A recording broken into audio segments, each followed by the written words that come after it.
Hello and welcome to this Interreg-central.eu webinar on our third call for pioneering innovative solutions for peripheral and lagging areas.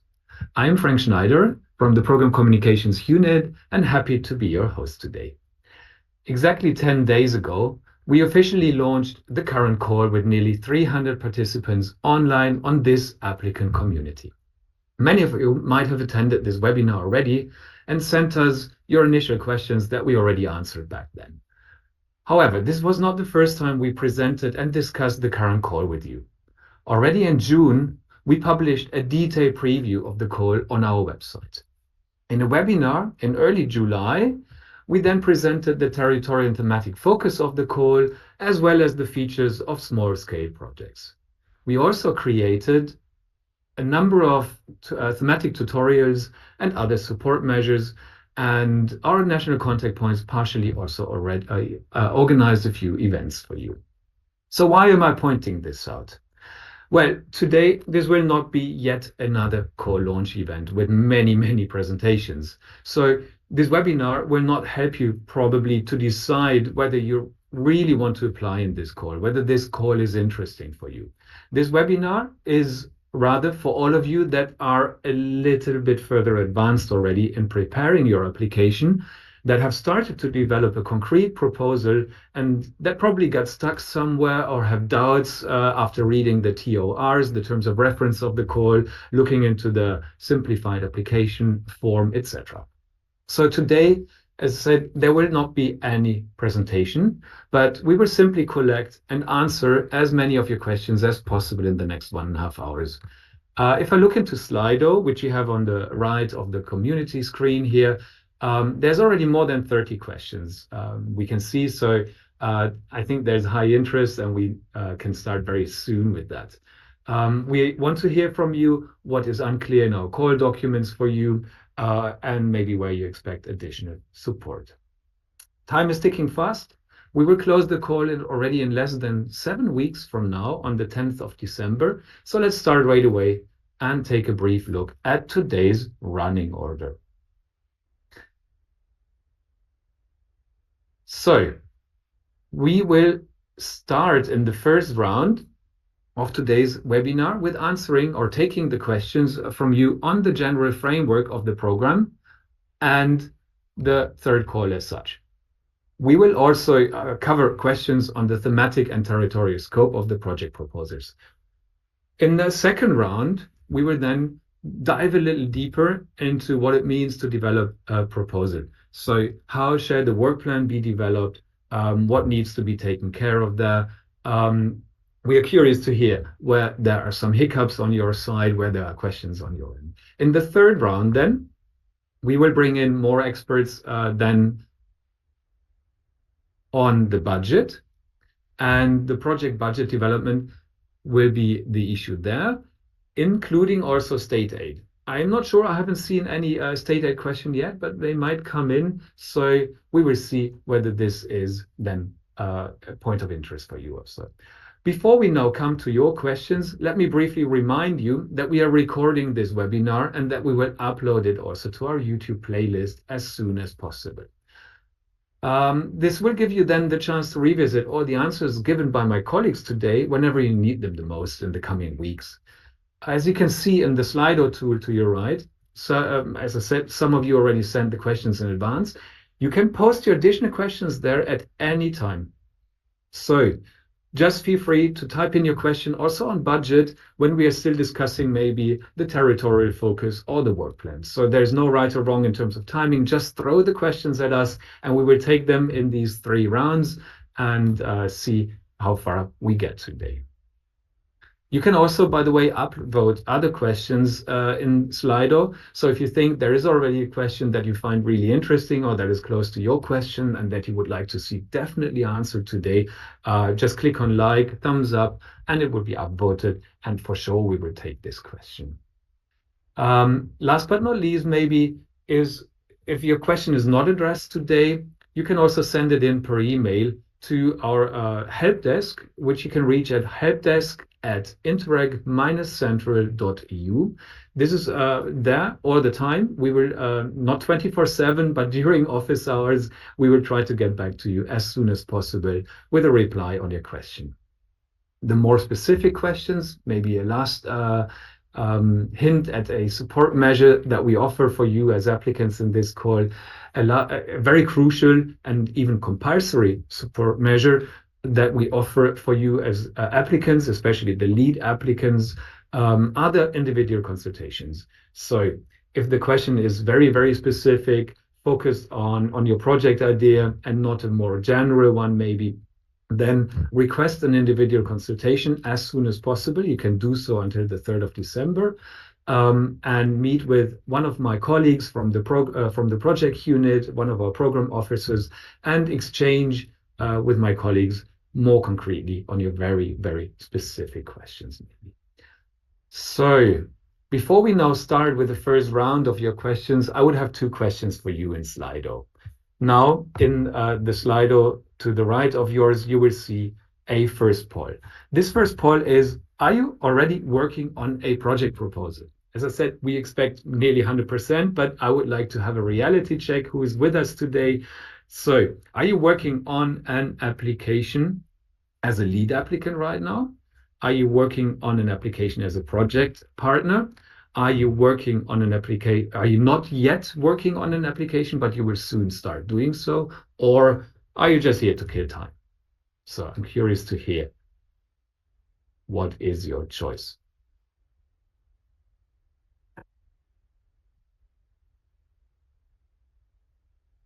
We have around 30 feedbacks right now. As expected, the vast majority is already working on an application as either a partner or a lead partner. Now this is changing. Half of you are planning to start soon. 2% are here to kill time. Welcome. I hope you enjoyed the webinar. So we have nearly 50 answers. Maybe there's a few more coming. Just click, it's very easy. 47, 48. Picture is not changing much. So half of you are planning to start soon. As I said, 7 weeks left, so time is tight. Yes, as a lead applicant, 30% are working already on a proposal, and as a project partner, 16%, 4% here to kill time because it's so interesting to listen to your questions and the answers by my colleagues. So we have a second poll for you. And now, if you're just here to kill time, then this will probably not an interesting poll for you. So the question is, how prepared are you as of today for developing your project proposal? You have multiple choices here. So you can click more than one option. It's yes, I've read the full application package already. I went through the application form. I had a look at everything there. I also read the program manual already. Very important, you will have to submit your application through our application monitoring system, GEMS. So there's a manual how to work with GEMS also out there. So maybe you've read already the GEMS manual, which is on our website also. Or have you only attended the co-launch webinar or even not yet done anything? So let's see what the answers are. We are already at 40. I think the majority of you is pretty prepared. So I'm expecting very detailed questions probably. So you will be quite informed about the details of the terms of reference. So curious to hear what your questions are, curious to see that. Again, 44 replies. Half of you have read the application package, nearly half also the program manual, which is a crucial document to understand also how a project will be implemented later. A third of you only attended the co-launch webinar so far. Some of you already read the GEMS manual. So I suppose some of you already created a proposal in GEMS and we're already going through this. And 6% still pretty unprepared. Okay. Thank you for your feedback. And let's now start with the first round without further ado. So Let's have a look into the first Q&A round that we will go through today. This one is on the general framework of the program and the third call, and we will also answer thematic and territorial questions on the scope, thematically and territorially, of the project proposals. In this round, the experts from the Joint Secretariat that will answer your questions are, first of all, Monika Schöner-Kleegrasser, who's head of project unit for strategy. She will be touching on the more general framework questions and the thematic and territorial scope. However, you might also have quite detailed thematic questions already. Which SO shall I submit a proposal in, etc., etc. So here we have three experts from Monika's unit joining us. Jana Vanecek, Program Officer and Evaluation Coordinator. She is one of our experts in the Joint Secretariat on Smart Skills, specific objective 1.2. We have Claudia Pampel, Program Officer and Monitoring System Manager. So she is the person also dealing with JAMS and behind the JAMS help desk, which we also have, by the way. Today, she will be speaking here as one of our experts on the mobility and transport specific objectives 2.5 and 3.1. And last but not least, we also have Anna Sirocco with us in the background, our program officer, who is really knowledgeable on governance specific objective 4.1. So, at this stage, I think let's really dive into things now. We have 1 hour, 20 minutes left. So we have a first question. And this first question to kick off this Q&A webinar is, how should applicants demonstrate that the application is in line with the territorial focus on peripheral and lagging areas? Monika, may I ask you to join me? Hello, Monika. Good morning. Morning, Frank. Hello. So, good morning also to all applicants watching this webinar today. And the first question is a very crucial one for this call, because the call has set a particular focus on lagging and peripheral areas. And in the application form, it's really important that you describe in a convincing way how your targeted areas comply with characteristics which you can find in the TOR of the call. And there are 3 characteristics with at least one of those your application has to comply with. So the first one is either a low economic potential. The second one is poor access to services of general interest and areas which are often affected by demographic change. And the third one is a lack of relational proximity, decline in significance, influence, or connectivity. The 3 of those characteristics, they are actually going a little bit hand in hand. What we expect from you is that in the application form, there is a dedicated text box where you should really describe on a qualitative basis how each of the areas which are addressed by your project, they are characterized, or they can comply with at least one of those.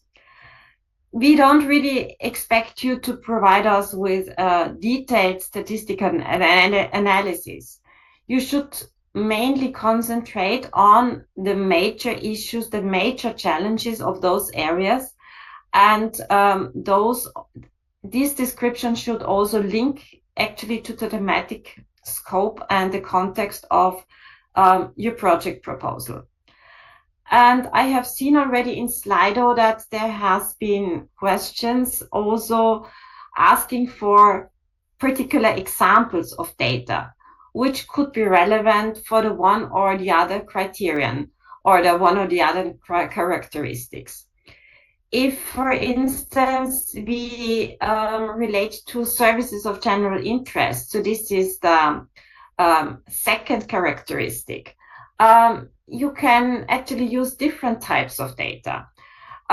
Please therefore have a look at the definition, which is also included in the TOR, regarding services of general interest, which cover various sectors like transport, education, training, health and care, social life. Therefore, for instance, in relation to services of general interest, you could give some information about how the region is actually less advanced, or why it has particular challenges about providing education and training, such as whatever availability of schools, training facilities. Other relevant data could, for instance, relate to the availability of transport, of lack of mobility services, or even digital connectivity. Also in relation to health, there could be, of course, and social life, there could be data or information be provided in relation to the availability, for instance, of social services. So as you see, these are just some examples, and similar relates also to the other characteristics.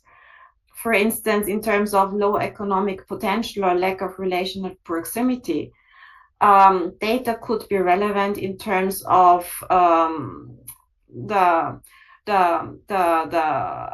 low, if there is, for instance, low investment in R&D, if there is a declining number of companies in this region because they are moving away from the region. Data about the economic situation of the region. So I think there is no clear-cut answer. It really depends on the scope of your project, and these are meant just some examples for your inspiration.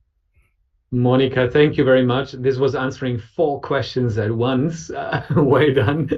So we covered already the question that you see in Slido. Thank you very much for this, Monica. It was also the most upvoted question. So let's straight away go to the next one. The next one is about the compulsory, mandatory consultations that we offer, but that also have to be used by the lead applicants. And the question here is, are there any templates or instructions available that the applicants should follow, maybe before they request the consultation or when they enter the consultation? So do you have some details there, Monica? Mm-hmm. Yeah, the consultation, I think it's a very useful tool for you as an applicant, because you get detailed guidance by my colleagues, and which you can integrate then in drafting your application. As Frank said, consultations are mandatory, so each single project idea has to be consulted before you can submit it to the program. There is a particular tool which is called Project Idea Form, which you need to complete and upload on the Applicant Community before you request your consultation. So this is a template which asks you for a brief summary, which asks you for some information on the areas which you would like to address by the project, and some other information. Therefore, when you request a consultation, you should have already quite, I would say, major idea what you want to, or what your project proposal should be about.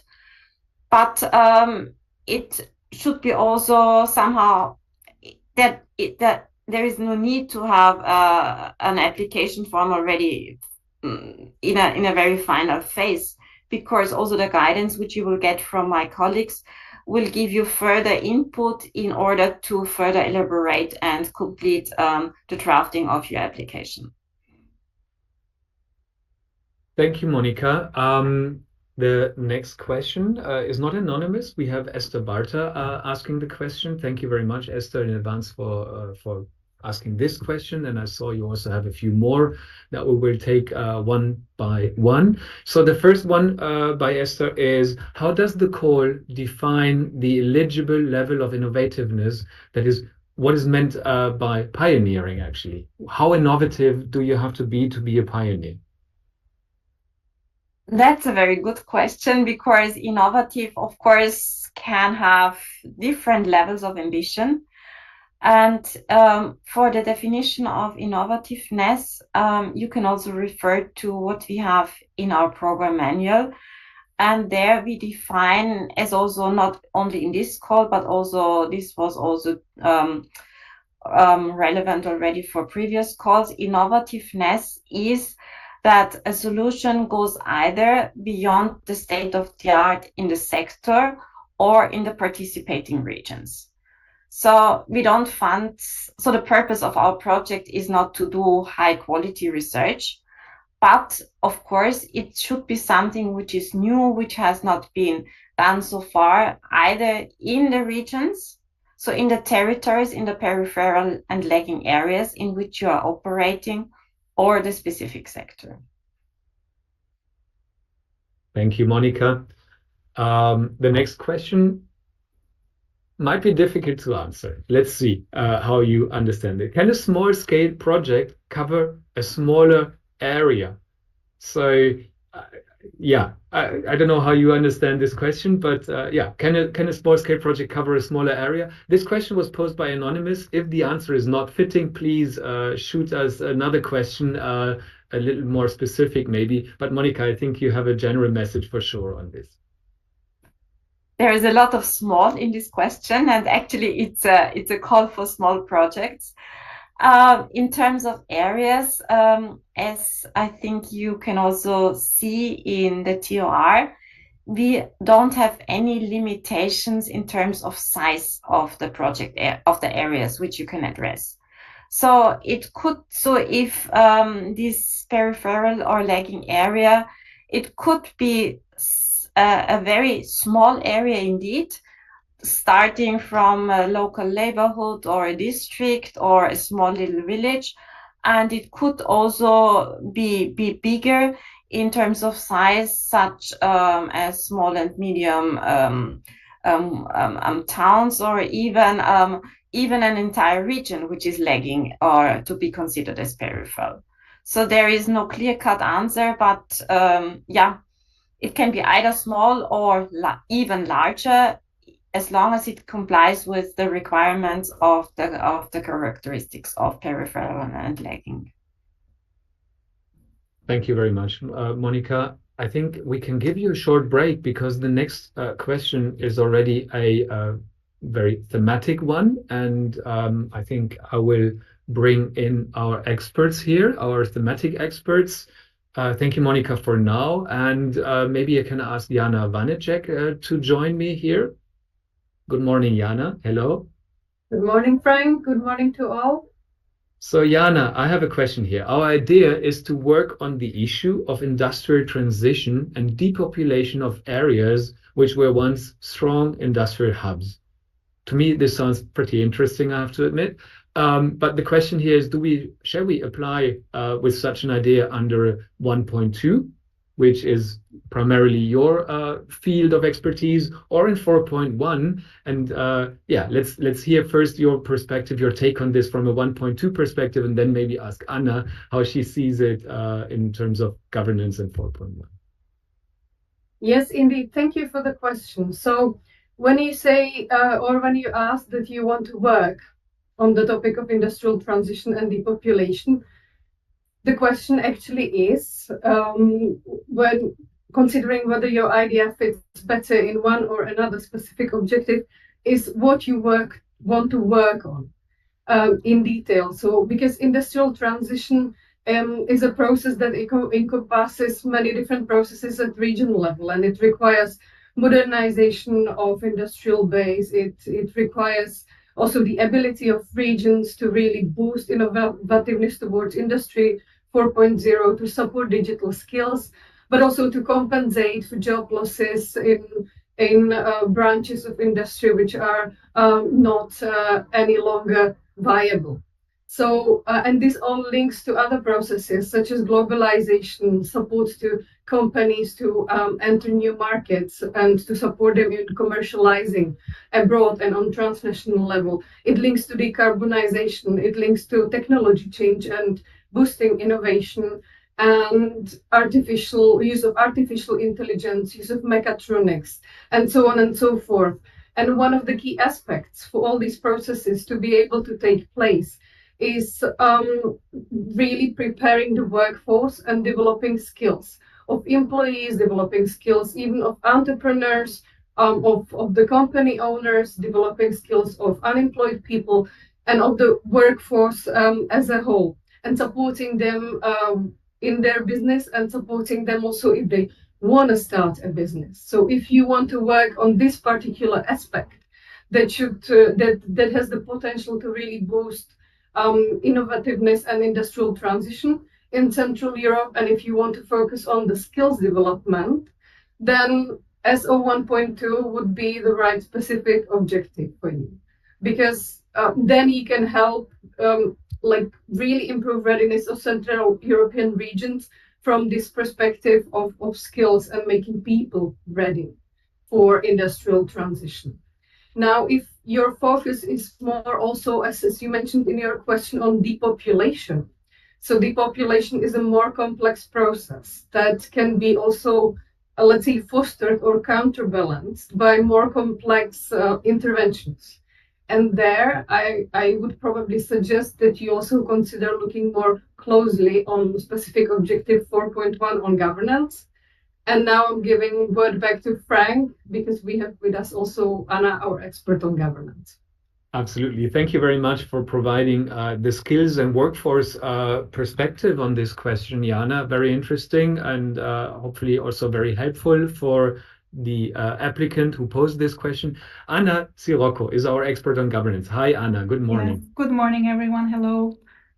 Yes, then just to continue from this everything that Jana just presented concerning 1.2, maybe just to then shift the focus on 4.1. In this objective, the focus is, of course, on governance and integrated territorial development. So, of course, in this objective, you can work more on improving the multi-sectoral governance processes that are involved in and needed to tackle such specific challenge that in your case I understand might be related more to demographic change. That is one of the key complex challenges that can also be addressed under this specific objective 4.1. So depending on really what you want to work on under this objective, you can obviously implement more actions that are aimed to ensuring better coordination, better cooperation of territorial governance processes among actors at territorial level that are working on different sectors and different levels. So I believe it's very much for this applicant to a bit reflect based on this information, what is their clear focus, what is the more specific challenge that they want to tackle in their with their project idea. And for this, I think a good hint is to really look into our IP, not only maybe to the definition of the needs of and challenges of 1.2 and 4.1, but also really have a look at the example of actions that we include there for both these objectives, because they are giving quite a comprehensive overview of the type of actions that we fund, that we can support in each specific objective.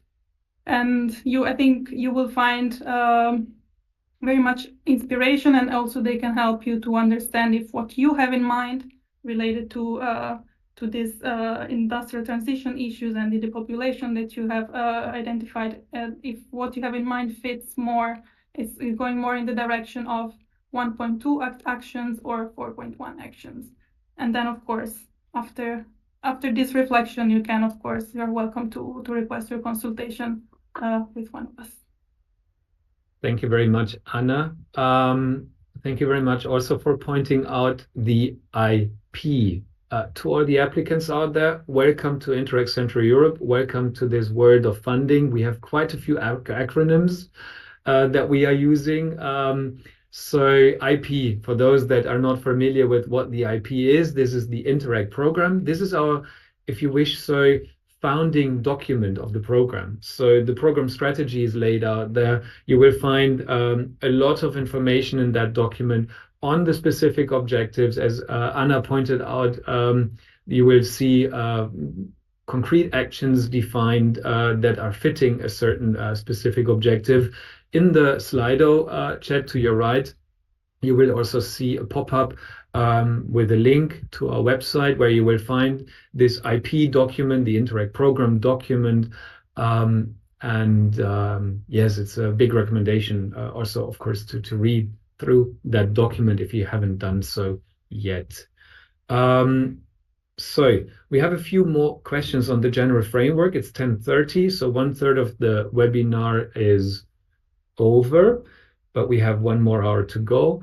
The question that I see next is, in the project, is it important to capitalize on tools and methodologies developed in other projects funded by Interreg Central Europe or other programs? So do you have to take up something that has been developed before? It's an interesting question. This is not a capitalization call, of course, but Monica, I think you have some more insights on that question. Yeah, it's a very interesting question. And as you said already, Frank, the third call is not a capitalization call. It's a call for pioneering solutions. And it is, of course, welcome if you take already something which has been developed either in the certain Central Europe program or even in other programs, and that you further build on this. So this is always very welcome if you build on existing results, on existing knowledge, on existing experiences. But it's not a must. You can also start from something completely new. And this is really up to you and what you want to do in your project. What is important, of course, is that you don't duplicate things. If there is something out there which already exists and which is relevant for the solution which you want to develop, then of course it's very much welcome and useful to take what is already there and further work on it. But as said before, that's not a must. But if you take something and you further work on it, please really describe it in the application form. There is a dedicated text box where you are asked also to tell us if you use already something which is available and from which program or project this is coming, in order also to demonstrate that you're not reinventing the wheel, and that there is actually also no overlap of or no duplication of activities of what has been done so far. Thank you, Monica. Next, we have a question from Susanna Karavalik. It's again about innovation. What is innovative is basically the question here. Concretely, Susanna is asking, is the introduction of an established innovative service in one country towards other peripheral regions in the territory considered an innovative solution?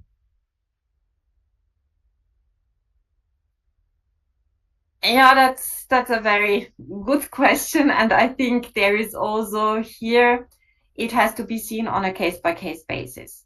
So of course, it's always good to take experience from other regions and to transfer or to adapt to the specificities of the regions which might be addressed in a project.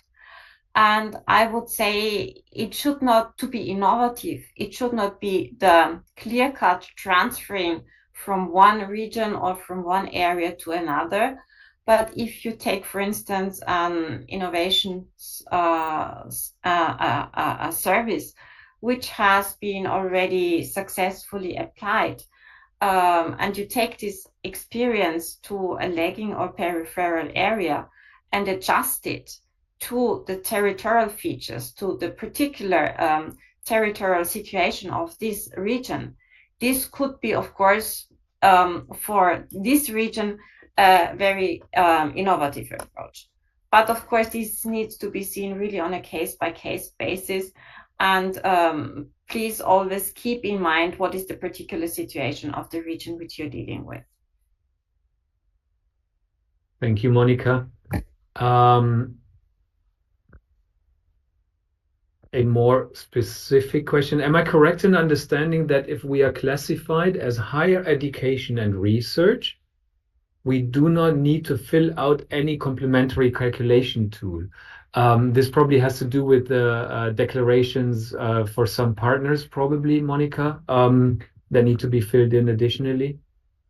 If I understand this question correctly, I think this might relate to the calculation of the financial capacity of private lead partners. So, and this relates to the legal status of a partner. All private lead partners, they have, of course, to provide this information on the financial capacity. Maybe also Helga then can say more about that. It is mentioned that this, or the question is linked to research organizations. And this depends, of course, also on the legal status of the organization. So a research institution could be either public or private, and if this would be a private research institution which would like to take the lead partner role, then this financial capacity calculation tool needs to be filled in, but not for public institutions. Thank you, Monica. Linked to this question, we have a kind of like a follow-up. There are these project partner declarations that have to be filled in. So the question is, what is the difference between the Central Europe project partner declaration and the one which has the abbreviation CEPP Internat _law deckel? I would suggest to shift actually this question to my colleague Helga from the program unit, who is in charge of the legal and compliance issues. But there are different clauses in each of the papers which directly relate to the legal status. Yeah, thank you, Monica. But I think this answers it already. It's for a special type of partner. You have different declarations, and you have to be precisely use the one that is most fitting for you, I think. Yeah. So thank you very much for that one. Monica, I see the next question is a 4.1 governance question again. So I would bring back Anna, maybe. Thank you, Monica, for this so far. Anna, welcome back. Could you please explain better what could be a pilot action in the thematic focus of governance?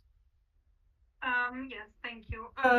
Well, I mean, in general, a pilot action should be an action that is bringing through that is testing a new approach, so that where you are really testing something new to develop a new solution that can be then taken up also by other similar territories.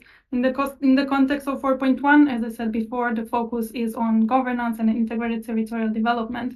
So it depends. This is an objective that, in a way, also allows quite a broad scope thematically, as you can see if you read in our IP. So we can have really various kind of pilot actions with a focus always on the governance processes. It can easily be, you can take inspiration from the list of actions I mentioned before. It can also give you maybe a clearer idea of what can be tested in this specific objective. One of the possibilities is, of course, depending on the challenge and the shortcomings that you may identify in some governance process, that you decide to test a participatory governance process involving certain categories of citizens to better address a challenge in the area where you are that you are targeting with your pilot action. It can be very much. It should be a focus on identifying what is a shortcoming in a governance process and set up a new process that can help improve and fill this gap. So be it developing better policies or better connecting different governance levels between local, regional, national, depending what is needed for the territory that you are targeting. So it should be very much focused in filling these shortcomings and improving these processes. I hope this gives a clear picture. Thank you, Anna. To me, it's clear. Hopefully, also for the person asking the question. Good point, maybe to remind you that you can also ask follow-up questions. Just let us know if an answer is not clear, if you need additional information on a certain issue, even after we reply to this. Then there's always the help desk, as I mentioned, and not a last resort, but definitely a good resort for getting answers is the individual consultations again. And with this, we come to a final question for you, Monica. Final for now. So welcome back. Before we move into the work plan, because this question is already linking nicely to the next session that we will soon have. So this question is still for you. Can one discuss the work plan actually in more detail during the mandatory consultations? And what limitations to the consultations will apply? What will not be possible? Yeah, that's again coming back to consultations. You will have a time slot of 45 minutes. And in this time slot, you can actually ask my colleagues any question you might have. So be it for the relevance, be it for the areas which you would like to address on the budget, and also of course the work plan, because this is a very important part of the application form.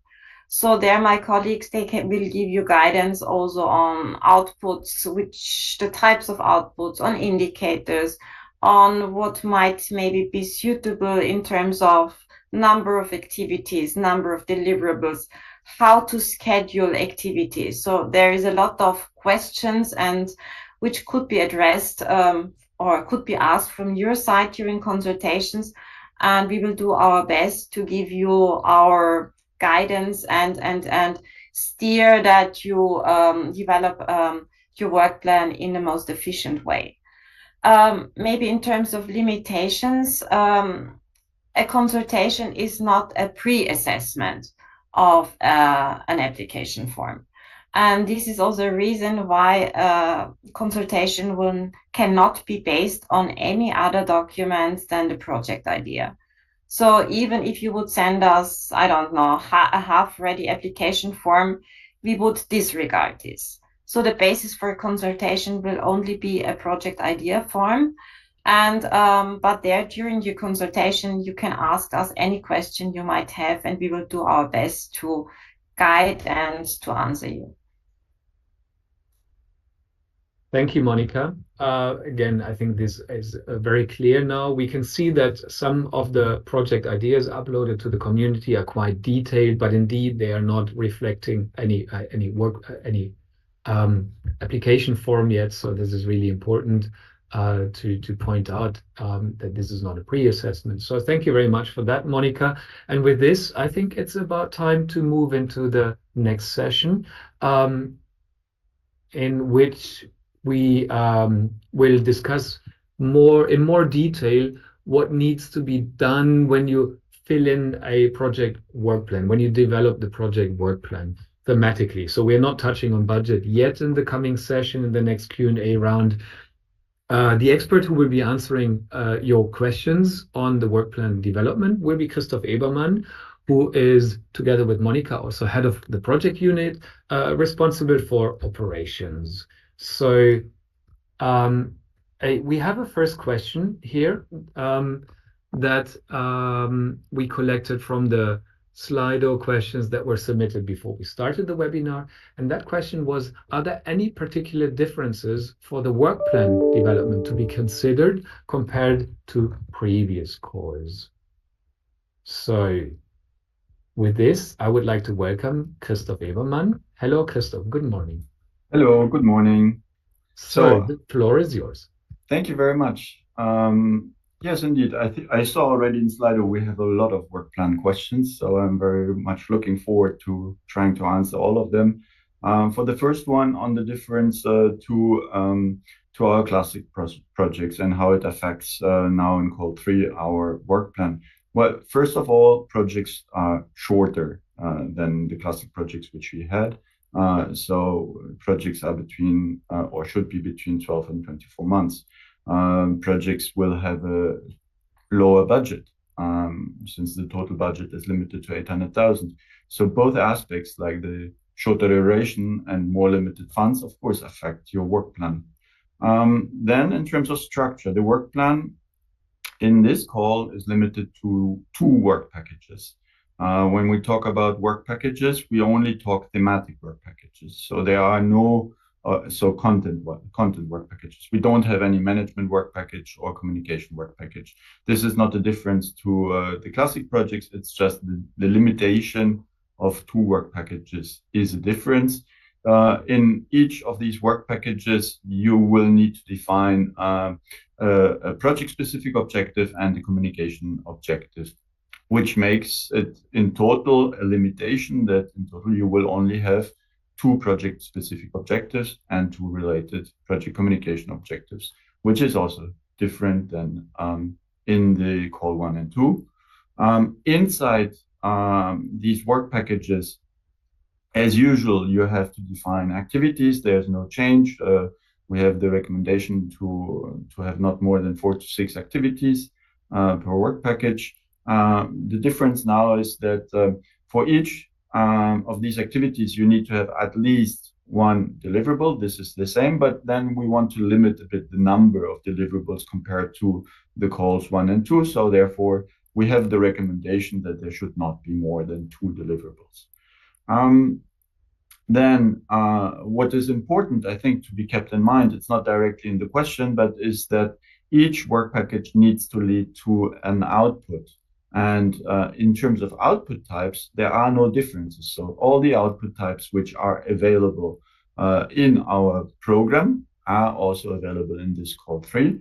However, you need to have at least 1 pilot action and a related solution. So this is a must in this call, which is a difference compared to call 1 and call 2.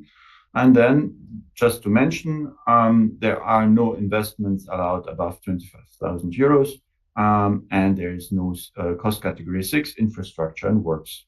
So this, of course, affects also the work plan and what you plan to do in it. Thank you, Christoph. So overall, a bit simpler, maybe, a bit shorter. Some differences. Thank you for pointing these out.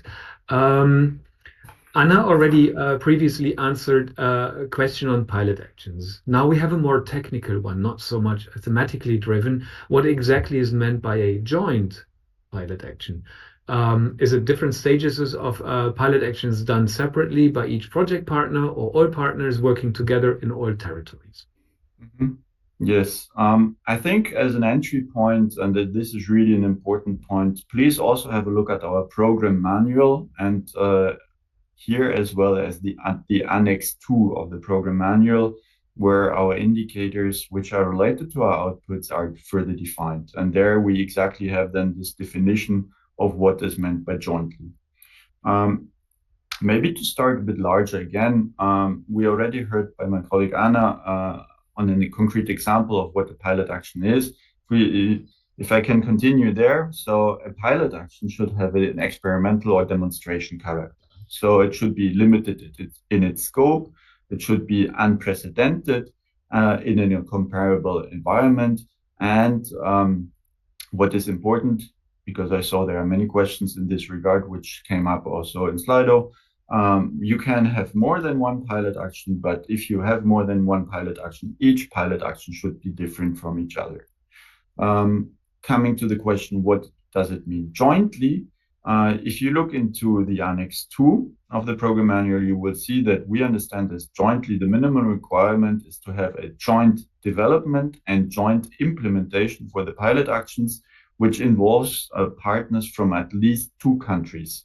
So thereby the partners should enter into a co-design process, a co-creation process. They should jointly review their pilot actions, bringing in the lessons learned, enriching it, having this cooperation. Since we're a cooperation program, this is really important that this comes out from your proposal, and the way of how to do this is to indicate in your work plan how your partners are going to jointly work together on the pilot action or actions, depending if you do one or several in the frame of your project.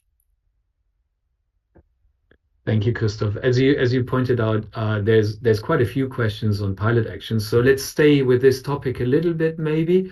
Another question is about the size of pilots.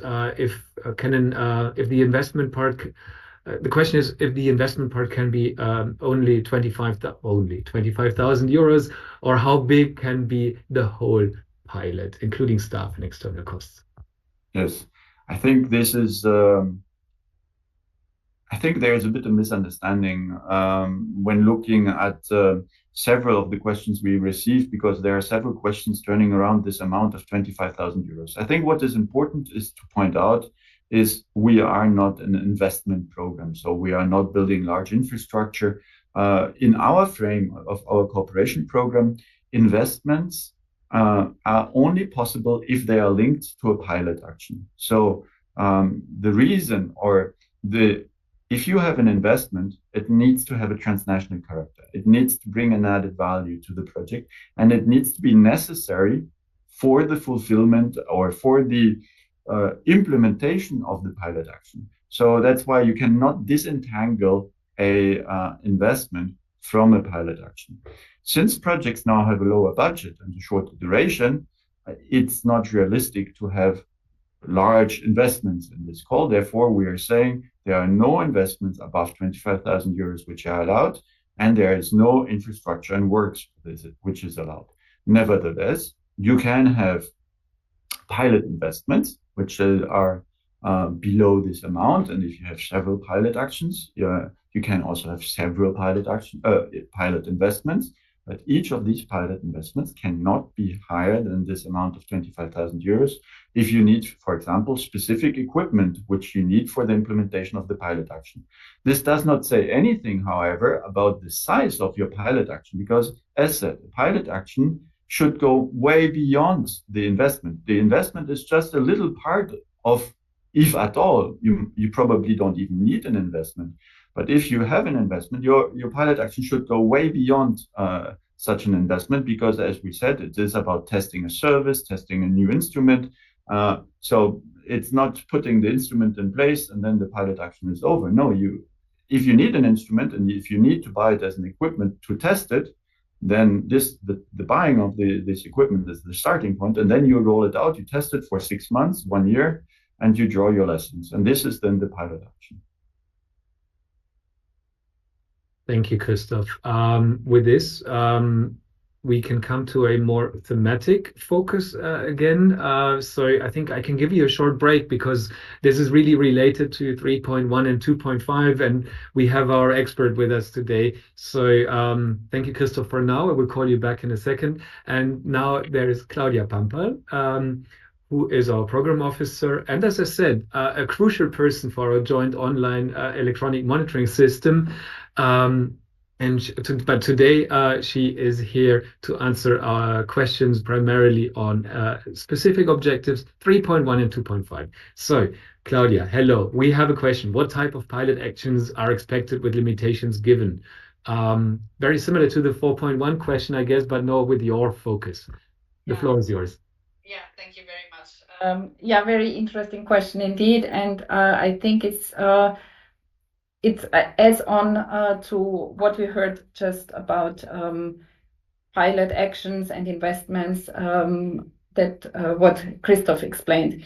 So if you have a look at the mobility and transport specific objectives, we can see that for the urban mobility specific objective 2.5, the objective is about sustainable urban mobility planning and improving and the quality and greening urban public transport services, It's about smart traffic mobility management, including commuting solutions.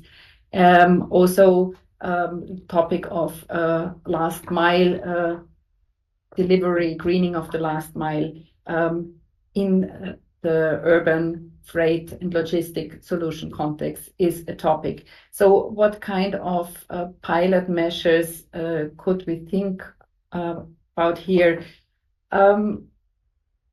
A pilot action is a testing of a new approach. It's of a method, of a tool, and it should lead to a pioneer solution. So in the context of urban mobility, we could think about testing and implementing solution for a harmonized and integrated ticketing that can be tested in a pilot.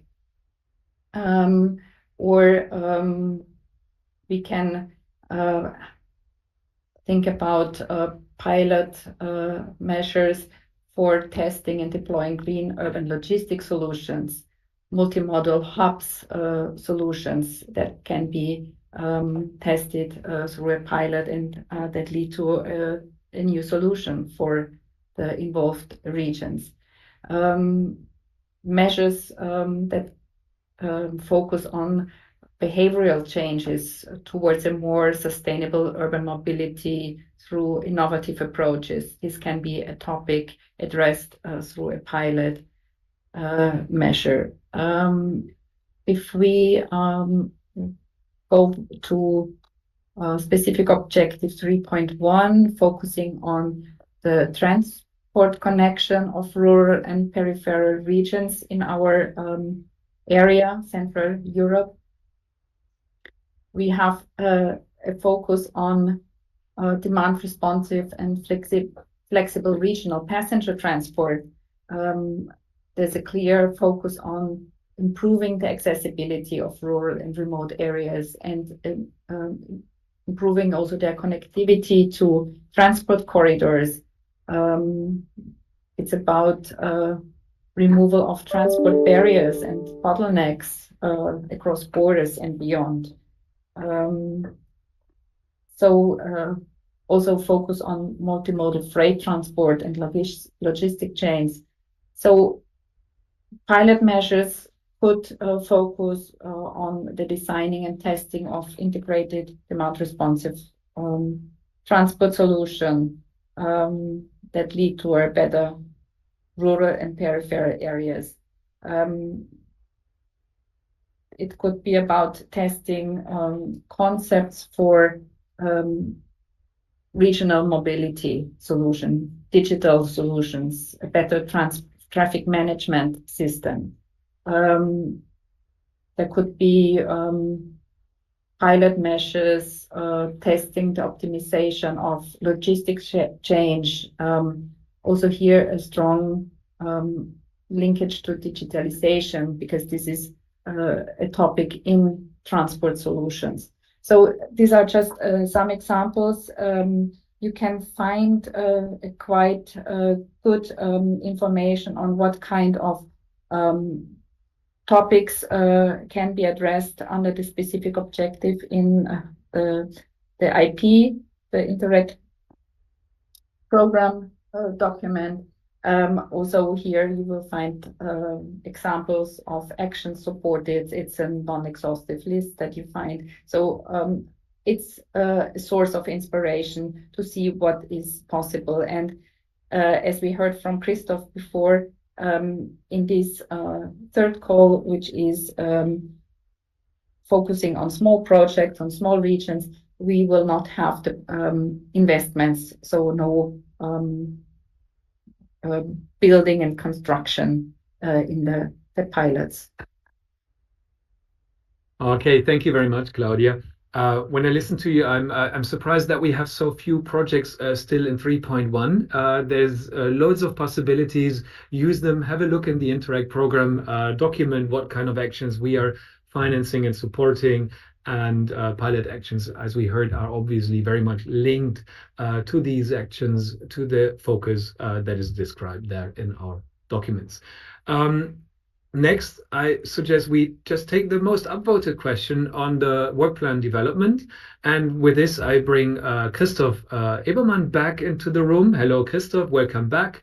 The question for you is, can project results have an impact on only one of the partner countries? That is, if lead partners share their knowledge and expertise with another country. Yes. Interesting question. I would start with a larger answer. In the sense, I think when you're shaping your project and when you're working and defining your work plan, what you always need to keep in mind is what is your project intervention logic? What are the challenges you want to address? What are the objectives which you want to achieve? How do you want to do it? And then the final question is, which are the results you want to achieve? So what is the change you want to bring about? So if we are going with this question now, if the impact which is referred to in this question refers to the change the project wants to bring about, and if since the question asks whether it is sufficient to have a change only in one country when the knowledge comes from the lead partner, which is coming from another country, I think we need to be careful in the sense that we are a transnational cooperation program. We are not a cross-border program, because by definition, you need to have at least partners from 3 countries. So 3 financing partners from 3 countries. In this question, I would only see 2 countries in the sense, because it was mentioned in one country, there's the effect and the lead partner comes from another country. This is only 2 countries. So I think we need to be careful careful. It is a minimum requirement for a project to have at least partners from 3 countries, 3 financing partners from 3 countries. And if theoretically the setup is that you have partners from 3 countries and they all work together and bring the knowledge to one country, this is possible. Nevertheless, it could be also a bit limitative, because I think if we link again to the partnership, the role of knowledge providers should be more limited. I think if a partner from one country brings the knowledge to another country, I think there should be also some sort of feedback loop of how the results could be then also be transferred to other territories within the country of the knowledge provider, for example. There should be also maybe a larger uptake. So I think on this question, there is no definite answer to give. It really depends on how the project is set up. I think what needs to be taken into account is that we are a transnational cooperation program. But of course, there is not a must that in each country which you are involving, you need to have a pilot action and a direct result. But the result can also be in countries where, as said, knowledge comes from. So I think it's more complex, this question, and I would not really be able to give a definite answer in this webinar, but I'm happy to discuss this point also then me or my colleagues in the individual consultations. Thank you, Christoph, for this. The next question and also the one after are kind of linked to what you just said. The first one is, are associate partners expected or of added value in this call? So what is their role in the work plan, in the work carried out by the projects? Yeah, I think this is a very good question, because this is a point where I believe applicants should really pay attention. When we talk of a partnership which has the competences to implement activities on the ground and have the respective expertise which is necessary for the project implementation, we are always talking about financing partners. So within your partnership, you need to have the financing partners which have the competences on the ground to implement what you want to do. You can bring in associated partners. This is a can, so it's not a must. We don't have specific rules on this. This is a possibility which we are offering. These associated partners we are treating also in our assessment as stakeholders. So it's stakeholders you want to involve, you want to put more into the spotlight by having them as associated partners. You can then invite them also, for example, to your project meetings, involve them in the processes. You will need to describe also what is their role or their contribution in the project in the application form. But again, to come back, in the assessment of your partnership, what counts is your financing partners. Okay, thank you, Christoph. Let's stick to the topic of partnership a little bit. We have quite many questions on that. Actually, we still have quite many questions ahead of us. I see 28 questions in 26 minutes. So I don't want this to turn into a word wrap exercise, but let's try to be short and crisp and fast on the partnership questions because they seem to also be quite straightforward. So the question number one on partnership, or the next question is, if our planned partnership will have only a minimum of 3 partners from 3 countries, will this be scored lower or be considered insufficient? We mentioned it already in the last webinar. We don't have the more the merrier approach. So if you fulfill the minimum requirements and if you can demonstrate that your partners have the implementation capacities on the ground and have the necessary expertise and capacity, then there's nothing which speaks against it. But again, you need to be able to demonstrate with your application in a convincing way that you have indeed the implementation capacity, the competences, and the expertise you need. Thank you, Christoph. Very clear. The next one is on private research organizations, and we said that their role should be limited. So as a secondary role here, can they even be lead partner? Nevertheless, should the contribution be minor per se, even if leading? As a research institution coming from research sector universities, for example, also. So the very short answer would be yes, because as we stated in the terms of reference in chapter 5, any of the eligible applicants can take the role as a lead partner as long as it's located in the program area or qualifies as assimilated partner. So this applies also, the same rule applies to research organizations. If we say their role should be more limited in terms of knowledge provider, it means that it does not mean that you cannot be a lead partner. A university can be a lead partner and then come into the partnership with the partners which have the implementation competences in the territories to be targeted from the different governance levels. So there's nothing which speaks against it. Thank you. I think one of the messages is also this is a call for pioneering solutions, but not a research call. So this is also something that you said before. We are not an investment program. We are neither a research program. So I think this is also something to always keep in the back of your mind when you involve yourselves as universities or research organizations. The next one is again on the partner limitations also maybe, or the partner the partnership conditions. Can an EGTC, that's a European grouping for territorial cooperation, apply on its own as a sole beneficiary? Mm-hmm. Well, in this regard, I would refer to the terms of reference, chapter 6, where it says, yes, an EGTC is eligible as sole beneficiary, provided that the conditions, which are the minimum requirements, are fulfilled, that with its structure, it's covering 3 partners, it is covering at least 3 countries, out of which 2 are located in the Interreg-Central area. But again, here, I think what is important is to be kept in mind. Whenever an application is submitted to us, the partnership is assessed with regards to its capacities to implement the activities on the ground and whether the partnership has the respective expertise needed. If a project would really come in with a sole beneficiary, this would need to be demonstrated. So I think, technically speaking, it is possible, but I think one should always think about how the partnership can demonstrate well in its proposal that it has what is needed to implement the project in terms of capacities and expertise.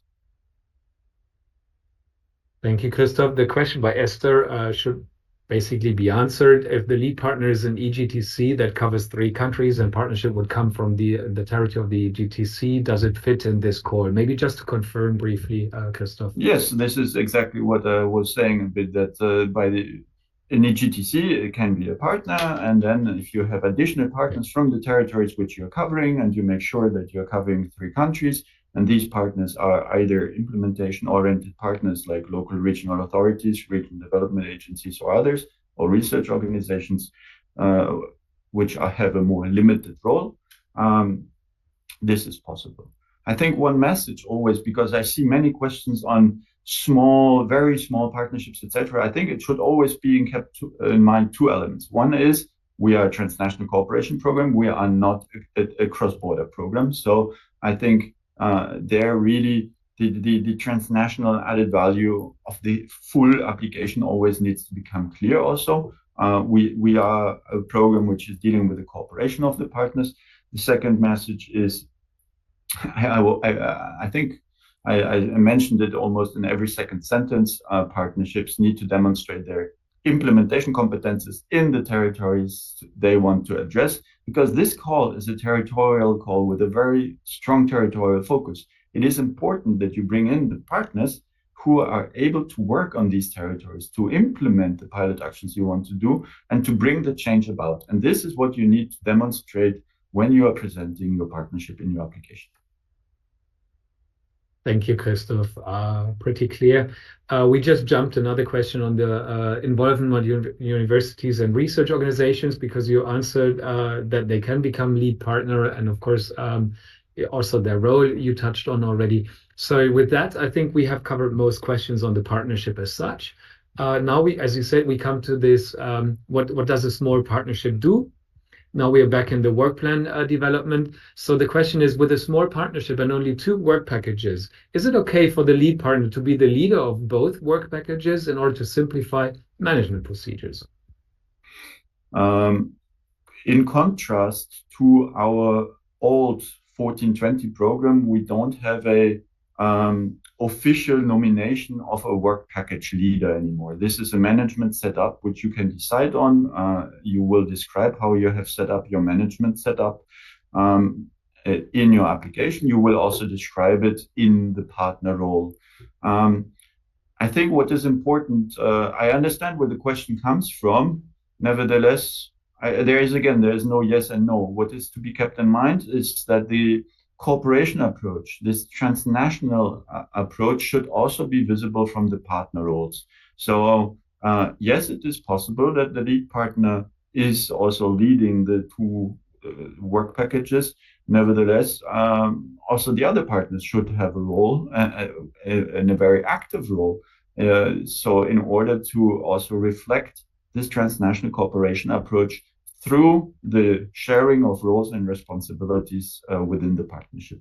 But of course, there are also more roles in the partnership, which beyond only work package management. There is also a communication role. There is also some projects are defining also other roles where you have some thematic leaders for pilot actions, for some solutions, etc. So it's really up to you how you define it, but it should become clear that you are for going into this project for the cooperation purpose, and that you have shared roles and responsibilities in the project. Thank you, Christoph. I very much appreciate that you're trying to answer the questions very, very fast, but still we have 23 left, and there's a few more for you. So to all you out there, I suggest we will just simply take the questions as long as they are new and not repetitive. So we might also extend a little bit. If you have to leave, just a quick reminder again, this webinar is being recorded, and we will upload it. So even if you have to leave sharp on time, you can come back at a later stage and rewatch the answers that will now be further given by Christoph. So with the next one, there's 2 options. You can just say yes or no, or say a bit more on it. I leave this, of course, up to you. The question is 18 months the recommended project duration, with the possibility to have 24 months only in exceptional cases? Question mark. we don't have a recommended project duration. We are having a project should be between 12 and 24 months. So whether your project is 12, 15, 18, 20, or 24, this is up to you. Your project duration should reflect what you want to do in your project. So we have, in exceptional cases, longer durations can be accepted, but this is really the exception. So your project should be between 12 and between 24. Wherever it is within this range, it should be realistic for the activities you are foreseeing in your project. Okay, thank you, Christoph. Then Esther is coming back in. If the application involves 3 countries, should there be 2 to 3 pilots, or is one pilot that is of a joint interest and jointly prepared and implemented sufficient? I think it's again a question which really depends on the project setup. You might have a project which goes for 1 pilot. You might go for a project which goes for 2 or 3 pilots. You might go for a project where you have 1 pilot, which is a transnational one, in which all the countries will be involved, which is maybe 1 spot, multi-spot. So it's really difficult to give a definite answer. It really depends on your project design. And also, again, here I would recommend to discuss this with the colleagues during the individual consultation. So this is really depending on how you want to do. We also have sometimes pilots in projects where we have a tandem setup, where 2 partners in their country, in different countries, are testing an approach and are cross-fertilizing them between the implementation and are learning directly from each other. And this is this joint development and joint implementation. It really depends on how you want to set it up. All this is possible as long as you respect the minimum requirements which we have in this call, meaning 1 pilot action is a minimum. Each pilot action needs to lead to a solution. So your pilot action needs to be finished before the project ends, because the solution needs to build on the finalized pilot action. And your pilot action needs to fulfill the minimum requirements of a pilot action, which we mentioned before, having a demonstration and testing character, and being in line with the specifications included in the Annex 2, that it's jointly developed and implemented by partners from at least 2 countries. Thank you, Christoph. The next one, very much linked to what you just said, mandatory, maybe to explain, to put this into the right box also, this question, we have these output types, and the results. So as you just said, pilot actions and solutions are a must. The question is, are other outputs and results like strategies, action plans requested or possible? Yes, all output types which we have are possible. There is maybe just to mention it, I think what is very important to all applicants, just to drop this message here, please have a look also at the application form offline template, which is also available as part of the application package. Because in this application form offline template, we have a lot of guidance text boxes where you find further details on exactly what is requested from you when you fill in different sections. And one of these guidance points is each project needs to have this, which we call output indicator RCO87, which is the corporations indicator. This one you need to include in your work package 1. It's a technical indicator, but it's not a thematic one. You need, in addition, in your work package 1, also a thematic indicator. So a thematic output, which is either a strategy action plan or a pilot action or a solution. So one of the 3 you will need in each of your work packages. Whether you do, in addition, a strategy or not, this is up to you. As said, pilot action and a solution, these are a must. And strategies and action plans, it's up to you. We were discussing results, maybe with regards to the upscaling or transfer of results, or for some strategic elements, you want to include a strategy, but it's not a must. Thank you, Christoph. There's quite a few more questions, but they are also very similar to what we had already, examples of pilot actions, etc. So I think at this stage, and since we have 12 minutes officially left in this webinar, I think we can have a last question before we move into budget. But this last question, since you spoke for quite a while already, Christoph, I will just ask your colleague Monica to come back and join me for this. So thank you at this stage, Christoph, for or the valuable input. And Monica, can I ask you to come back? Yes, hello. Yeah.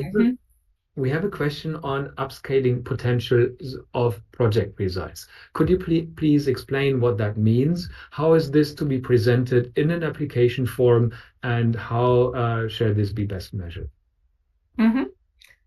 Yeah, this is also a very interesting question because this relates also to somehow aspects of sustainability and having a larger impact on our program area. And maybe to explain a little bit the background, linked to the upscaling potential, we speak actually also about the transferability of these project results to any other area. And this is a very important aspect, especially in the third call when we are speaking about the peripheral and lagging areas.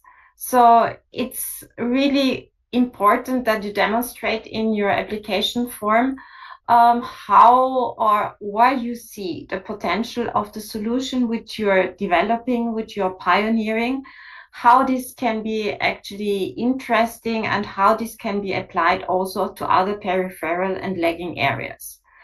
And there are some specific sections in the application form where you should be describing how the solution you're developing, how it can be adapted and implemented then in the needs of other peripheral or lagging areas.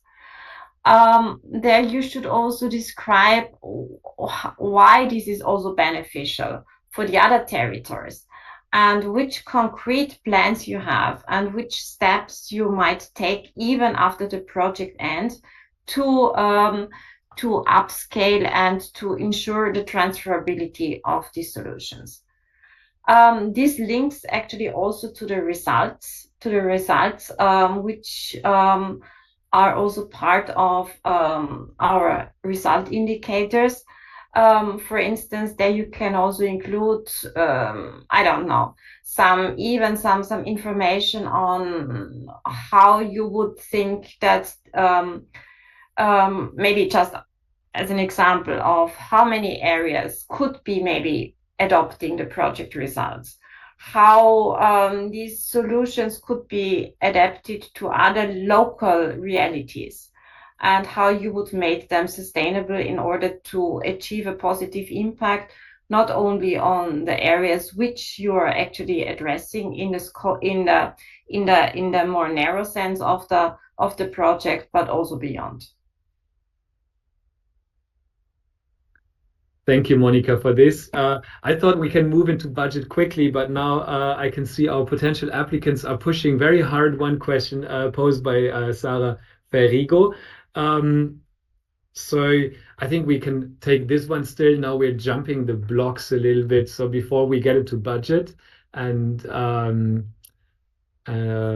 also state aid, I think we can quickly take this question. Now it's already upvoted 8 times, so there seems to be an urgent need to understand what are the differences between the specific objective 2.5 greening urban mobility and specific objective 3.1 on improving transport connections of rural and peripheral regions.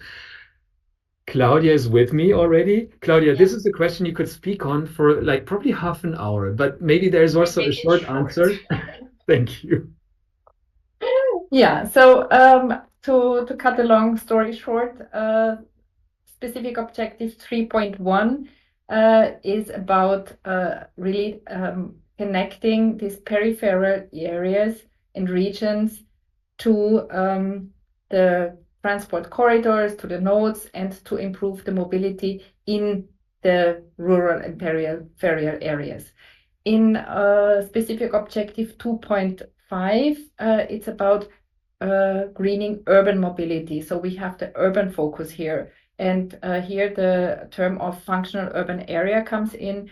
Functional urban area means that there is, if you have an urban core, you have a interaction between the urban core and the hinterland, and this impacts a lot on the mobility as well as on the socioeconomic connection. But so 2.5, there's this urban and urban periphery, functional urban contexts, while 3.1 is focusing on the mobility and accessibility of the rural and peripheral region and connecting them to the transport nodes.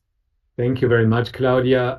As always, it's worth checking the Interreg program document, of course, and also the various documents, the website where we explain also the differences. So thank you very much for this. And with that, we are, I think, finally ready to move into the final session of today. And we have 18 questions left. So as I said, we will extend this a little bit further. The final session is project budget development and state aid. And here I have two experts in the background. The first expert is Helga Portelli, head of our program unit. And then we also have Luca Ferrarese, head of the Joint Secretariat, in his expert role as a state aid expert. But let's see if we have any questions on that. For the kickoff of this session, we have identified the following question from what you submitted before. Actually, it's a combined question. Do all project partners have to choose the same budget option? And if the 40% budget option is selected, which supporting documents are needed? So with that, welcome, Helga. Good morning. Frank, good morning. Nearly lunchtime even already. So the floor is yours.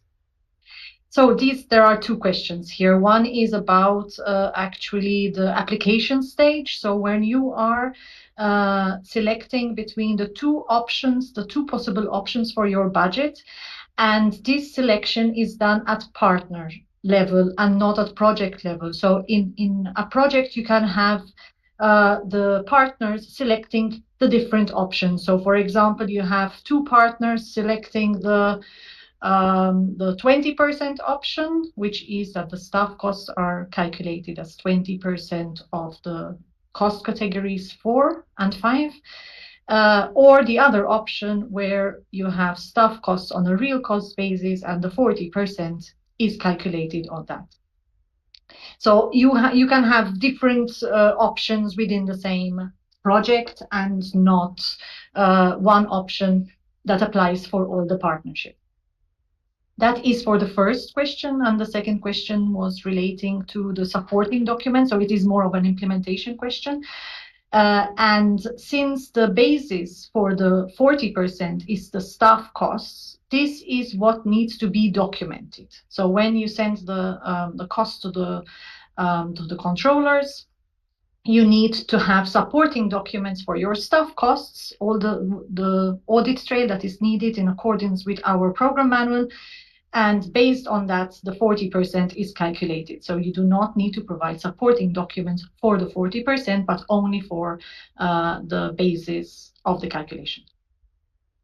Thank you very much, Helga. The next question is about what is 100% full-time. Does this correspond to 1,720 hours or 215 days per calendar year, as in a corporate approach in the Live Horizon programs, etc.?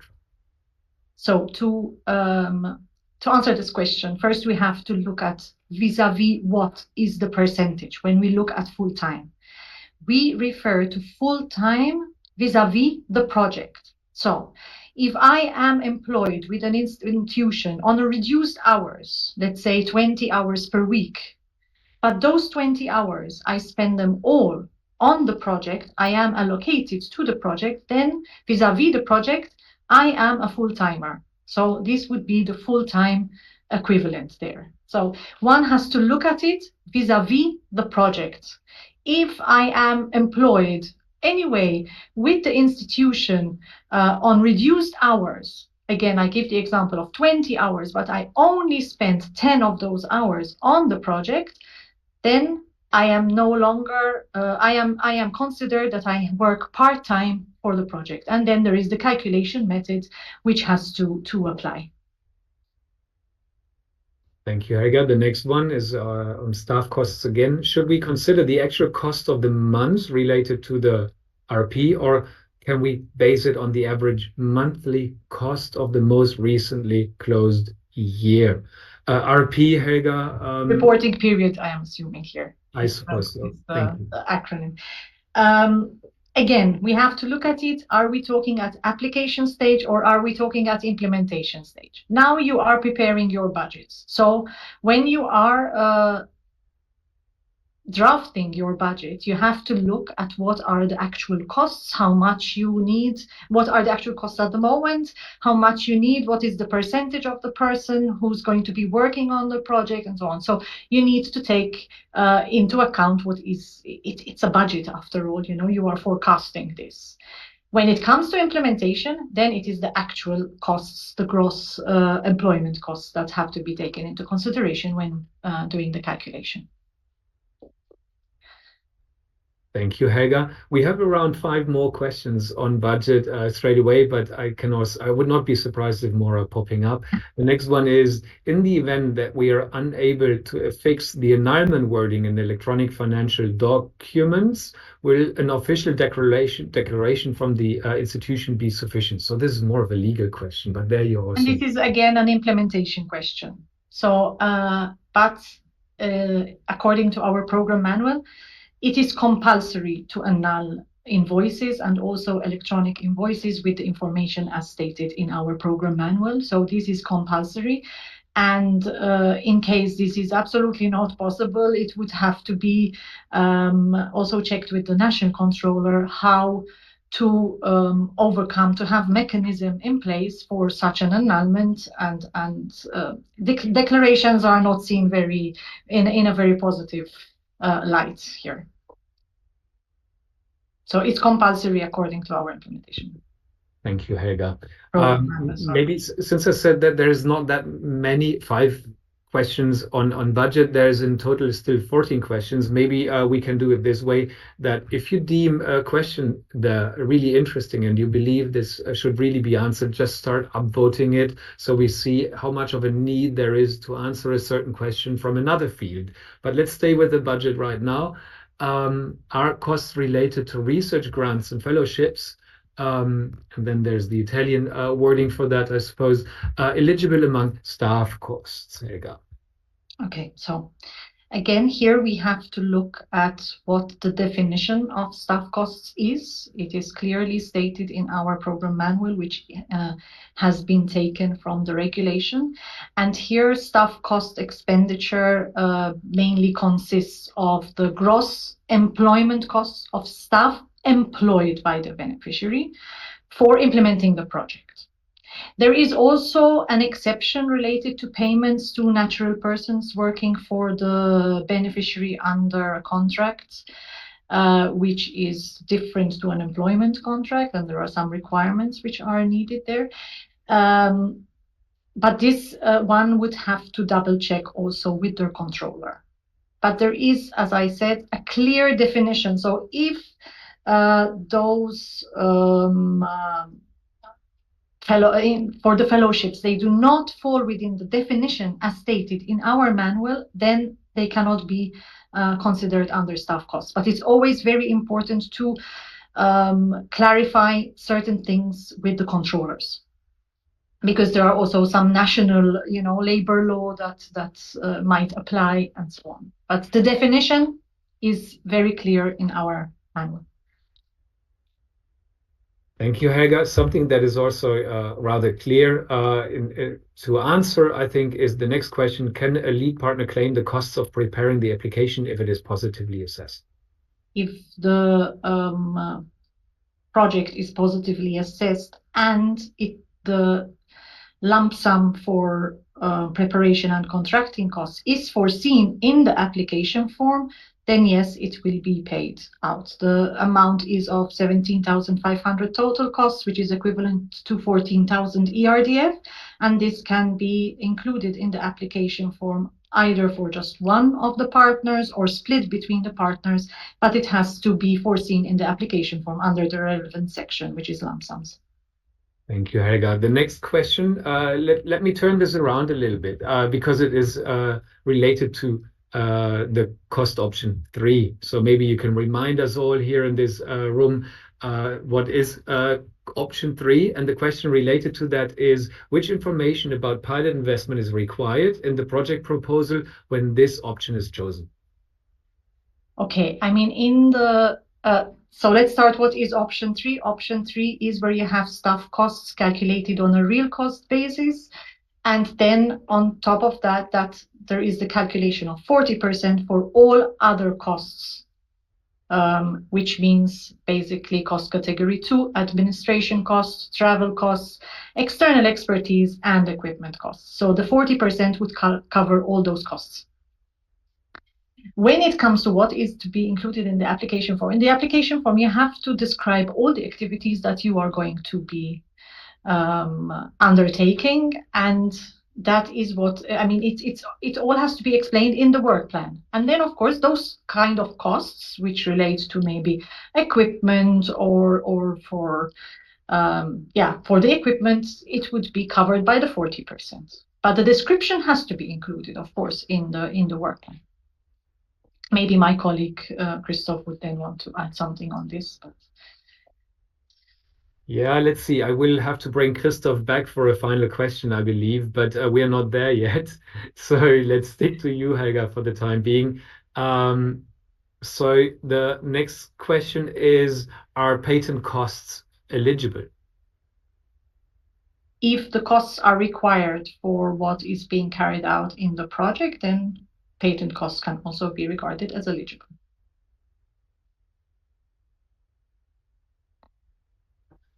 Okay, Helga, I just heard that this was it.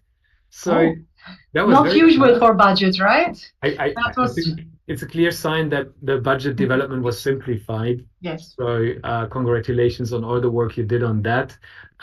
This is how I understand the limited questions we have on this. It seems to be very clearly described in our documents. However, if there's more questions to Helga, feel free to get in touch with the help desk at any point in time. And of course, budget questions can also be discussed in the individual consultations. And yes, of course, I just see that Luca, our head of secretariat, is pointing this out. Something that has been even more simplified maybe is state aid, but I'm not so sure about this. Maybe the questions will come in the individual consultations only. So let's see what happens with state aid. For today, we have no questions on that. Christoph, can I ask you to come back? We have one question on pilots that has been upvoted a few times. So I don't want to skip that one, even though we are already exceeding time. Welcome back, Christoph. The question is, do I understand it right that if we will have more than one pilots, that we can prove different options in different lagging areas? And actually there was, let's stick to this one, and then I will throw maybe one more question to you. The very short answer is yes. So I think what is important in your application is always to come back and think about the intervention logic. In this regard, please also have a look at our YouTube channel. We have several tutorials there where you can also learn about further information on how to build, for example, your intervention logic. So the starting point, especially in this call, is now you will need to demonstrate which are the peripheral and lagging areas you want to address, and which are the problems in these areas. If you are then foreseeing to target, let's say, areas, the areas A, B, C, and you want to address each of them with a pilot action in order to bring a change about in these areas, then of course you can have 3 pilot actions which are addressing these 3 areas. And in each pilot action, you are testing and demonstrating a new service, a new tool, a new instrument. And so you can prove that they are working, feasible, and you're developing 3 new solutions for these 3 areas. So yes, this is absolutely possible, and this is depending on your intervention logic and on your project design. Maybe quickly also the next one, Christoph, is a feasibility study a pilot action? Just to make sure. I think it's too short to say this, because in your a pilot action should demonstrate something and test something. If you're just paying an external expert who is doing one feasibility study, it might be a bit too short, but it depends on what you want to do. You need to show, we want to do a pilot action. In this pilot action, we want to concretely test on the ground the service, instrument, tool XYZ. We want to test its feasibility, whether then the final product after a testing of 6 months, 12 months is then feeding into a feasibility study, possible. But it's not, I cannot give an answer yes or no to this question, but it can be part of a pilot action. Let's put it like that. Yeah. Thank you, Christoph. And then I have a closing question for you, because I think it really nicely links now already to the projects being selected and starting to work on the activities, starting their activities in line with the work plan that was approved by the monitoring committee. So sometime next year. Is the start time, the question is this is there any time predicted when the eligible projects will start, when they design the time plan of the application? I think what is first of all important is that in the application form, there is no start date to be included. So you do your planning and your application form for the months of your project duration. Shall it be 12 months, 15 months, 18 months, etc. So there is no start date to be indicated in your application form. When your project will be starting, this of course depends on how many applications we will be receiving. But we expect that in autumn, our Call 3 projects will be starting. And the concrete starting date will then be part of the contracting process once your project is selected for funding and eventual or possible conditions have been fulfilled by you. Super. Thank you very much, Christoph, for this very last answer today. We have exceeded by 10 minutes, 10% of the time allocated to this Q&A webinar. We extended this. I think this is a good share.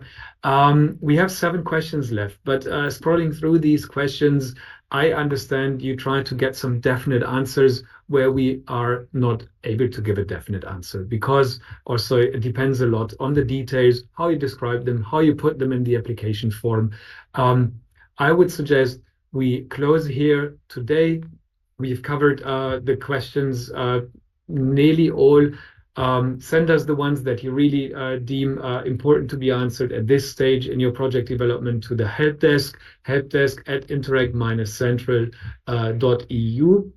And then we will try to get back to you. Or as I said, also, we mentioned them quite often today, the compulsory consultations could be the place to help you. So before we close, I would like to link to that, ask you a very final there will be 2 final polls. You see them already in the Slido tool to the right. The first one is, very quickly, did you already schedule your individual consultation through the applicant community? So I see that the vast majority at this stage has not done so. So a quick reminder, the deadline for requesting individual consultations is the 3rd of December. Please do not forget that you have to have had one if your project proposal should be eligible. So these are mandatory this time, but they also, and this we know from all the feedback we received in the previous 2 calls, they will also help you to improve and sharpen and confirm the application development that you're undergoing. So yeah, still 90% I see. So those 90%, you can request the consultation already today for late November, for example. So do not wait until the last minute. If you are sure you want to submit an application, already find a time slot. This also makes it much easier for us and my colleagues to have all these consultations in time. Then I have a second poll. And here I would be very interested in if there's anything that we could still do to support you in the coming weeks. There's no list of things that you can click, but maybe you just want to type something in. And with this, it links a lot to the support measures that will be coming in the coming weeks. So there's still national national info days coming up. You will find these on the website announced. Follow our social media to be always updated on what is going on, what kind of events we are putting on. We will have these measures for you for sure. And as a next step, we will, of course, upload the recording of this webinar, as I said. So as of Monday, you can come back to the community and rewatch this webinar if you're in doubt, if you're not sure you got an answer quickly, so you can listen to it again and take note, even in 2 or 3 weeks' time.